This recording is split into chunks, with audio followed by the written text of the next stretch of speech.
안녕하세요, 성도 여러분. 엄명숙 목사입니다. 이번 주 수요 성경 공부는 전도서 3장 16절에서 22절 말씀입니다.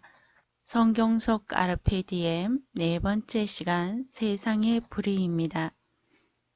하나님의 말씀을 함께 보겠습니다.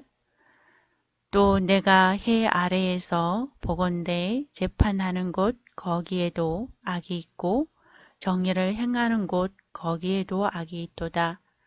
내가 내 마음속으로 이르기를 의인과 악인을 하나님이 심판하시리니 이는 모든 소망하는 일과 모든 행사에 때가 있음이라 하였으며 내가 내 마음속으로 이르기를 인생들의 일에 대하여 하나님이 그들을 시험하시리니 그들이 자기가 짐승과 다름이 없는 줄을 깨닫게 하려 하심이라 하였노라.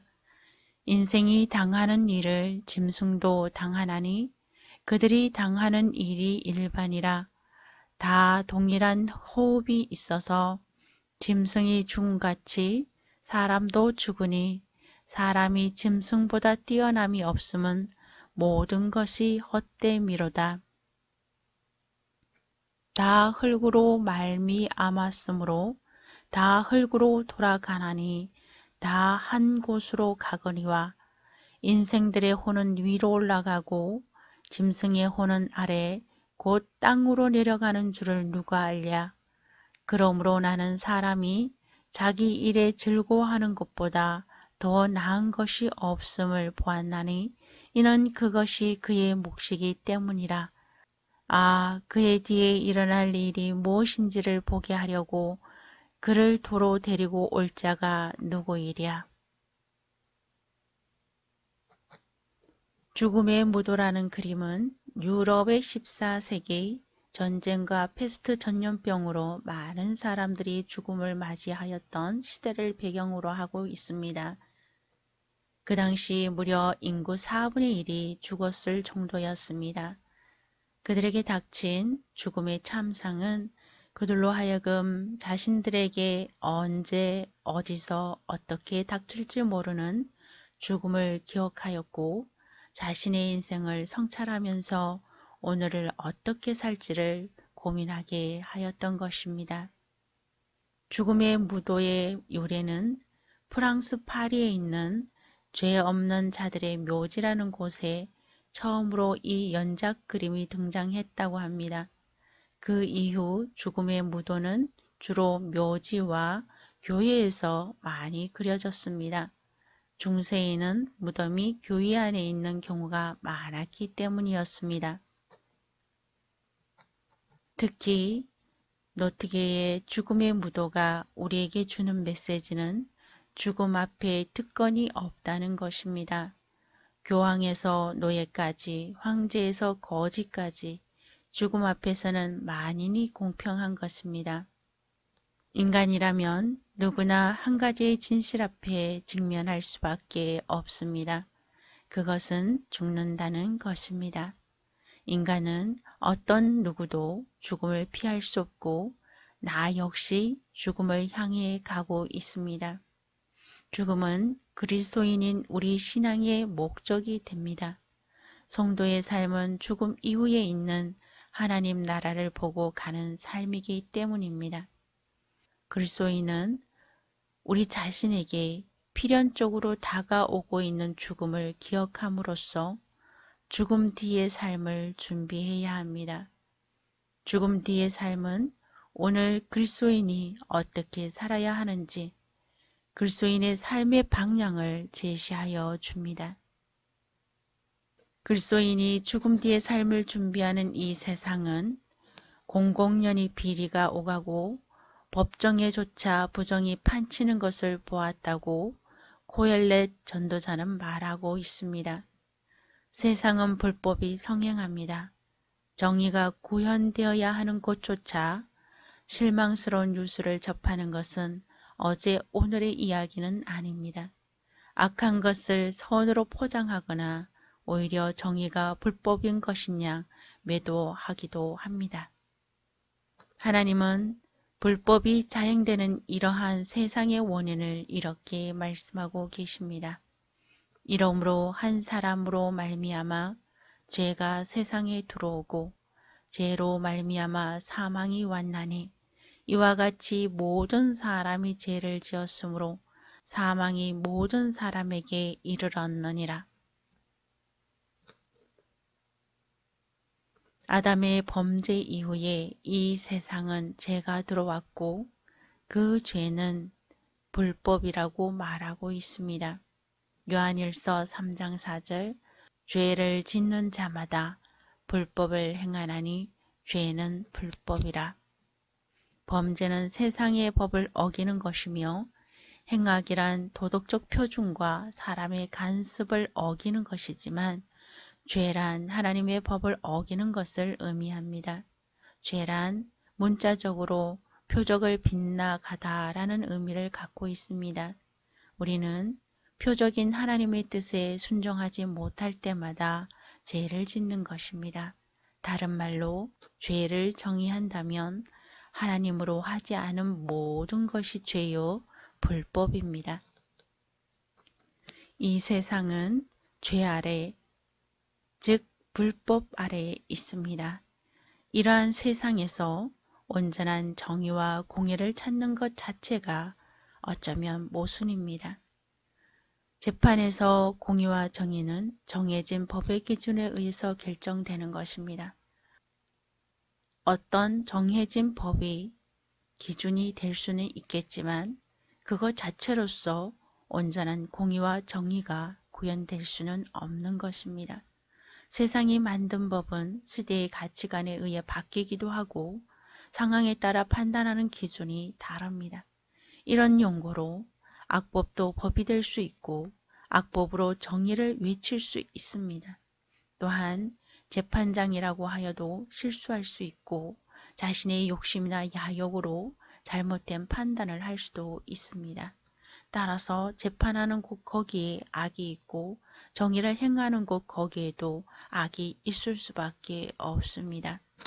그러나 바울은 로마서에서 이러한 세상의 재판장과는 다른 재판장으로 인도합니다. 그 법정에서 판결을 내리시는 분은 바로 의로우신 재판장이신 하나님이십니다. 하나님은 세상의 재판장과는 달리 실수하거나 잘못된 판결을 내릴 수 없는 전지전능하신 분이십니다.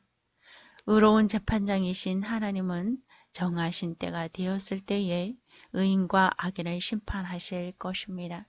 그 심판은 하나님이 정하신 법에 의한 심판이 될 것입니다. 하나님이 아담에게 선악과를 따먹지 말라고 명령하셨습니다. 내가 먹는 날에는 정령 죽으리라 는 말씀을 일러주셨지요. 아담이 선악과를 따먹었을 때 그는 육체적으로나 정신적으로 죽었습니다. 그가 에덴 동산에서 쫓겨나간 결과 그는 세월이 지난 후 육체적으로 죽었고 그 후로부터 그의 후손들도 육체적으로 죽게 되었습니다. 보다 더 중요한 사실은 아담이 죄를 짓고 하나님으로부터 떨어져 나갈 때 영적인 죽음을 당한 것입니다. 이 영적인 죽음이 둘째 사망입니다. 만일 예수 그리스도가 우리의 죄를 대속하셨다는 사실을 믿고 그리스도 안에 산다면 하나님이 준비하신 하나님 나라에 들어가게 될 것입니다. 만약 그렇지 않은 사람이라면 하나님께로부터 떨어져 나가 영적으로 죽임을 당하고 머지않아 육체적으로도 죽어서 불과 유황으로 타는 못에 참여하게 될 것입니다. 죽음은 결코 끝이 아닙니다. 죽음 뒤에는 심판이 있습니다. 무엇보다도 그리스도인은 죽음 뒤의 삶을 반드시 기억해야 합니다. 그래야만 죽음 이전인 지금의 삶, 까르페 디엠, 오늘을 어떻게 살아야 하는지를 생각하고 그리스도인의 삶을 바르게 살아갈 수가 있습니다. 그러나 많은 사람들은 이 말씀에 동의하지 않습니다. 무슨 쓸데없는 그런 소리를 하냐? 죽으면 그만이지. 인생 뭐 있어? 살다 죽으면 그만이지 라고 생각하니까 자기 마음대로 살아가는 것입니다. 이런 사람들을 향하여 고엘렛 전도자는 사람이 짐승보다 뛰어남이 무엇이며 짐승과 같다라고 말을 하고 있습니다. 그렇습니다. 죽음 뒤에 영원한 삶이 없다면 짐승의 죽음이나 사람의 죽음이 같고 결국 짐승과 사람이 다를 것이 없습니다. 짐승이나 사람이나 죽으면 흙으로 돌아가 모든 것이 끝났다고 하는 인생은 짐승이나 사람이나 다름없으니 모든 것이 헛될 뿐입니다. 죽음이란 무엇인가를 통해 죽음의 본질과 인생의 의미를 탐구했던 죽음의 철학자 예일대학교 셜리 케이건 교수가 어떻게 동물을 헤아릴 것인가, 사람과 동물의 윤리적 공존을 위하여 해서 동물의 삶으로 인간의 가치를 이렇게 논하였습니다. 정신적 능력에서의 차이가 도덕적 지위를 결정하고 정신능력은 행동능력과 이어진다고 설명하면서 사람이 동물보다 높은 도덕적 지위를 갖는 것도 개와 고양이가 물고기나 곤충보다 도덕적 지위가 높은 것도 이 때문이다 라고 설명합니다. 그렇다면 하나님은 어떻게 말씀하실까요? 하나님께서는 오늘 전도서 기자를 통하여서 반어적으로 인간이 짐승과 다른 바를 말씀하십니다. 그것은 인생이 땅에 묻히면 끝나는 것이 아니라 의로운 재판장이신 하나님의 심판이 있다라는 것입니다. 즉 인간은 죽음 뒤에 있는 삶을 사는 것이 짐승과 다르다는 것입니다. 재판장이신 하나님은 온전한 공의와 정의로 판결을 내리실 것입니다. 그리고 그 결과는 둘 중 하나의 삶을 살게 될 것입니다. 예수님을 믿는 사람은 하나님과의 영원한 삶이 있고 죽음 뒤의 삶을 받아들이지 않는 사람은 자기 행위대로 심판을 받고 둘째 사망 곧 불못에 던져지게 될 것입니다. 그리스도인은 이것을 알고 하나님 나라를 소망하며 오늘을 살고 이것을 바라보고 오늘을 부여잡고 사는 사람들입니다.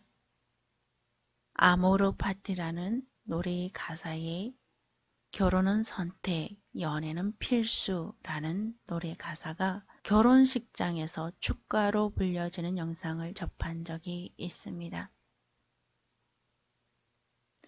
이 세상에서만의 인생이라면 이렇게 폭주하는 자동차처럼 달린들 무슨 문제가 되겠습니까? 죽으면 끝인걸요. 그래서 이렇게 생각하는 사람들은 욕망과 정욕이 이끄는 대로 즐기며 살자라고 말을 합니다. 그러나 히브리서 기자는 한번 죽는 것은 사람에게 정해진 것이요 그 후에는 심판이 있다고 하나님은 말씀하십니다. 많은 그리스도인들 가운데 예수 그리스도의 구속의 은혜를 통해 주시는 하나님 나라를 향한 갈망이 사라지고 있습니다. 예수 그리스도의 구속하심은 이 땅에 사는 동안만을 국한하는 은혜가 아닙니다. 죽음 넘어 하나님 나라를 바라보는 영생의 은혜입니다. 그러므로 그리스도인들이라면 하나님 나라를 갈망하며 살아야 합니다. 하나님 나라를 바라보고 삶을 투자해야 합니다. 이것이 오늘을 부여잡는 삶의 모티브입니다.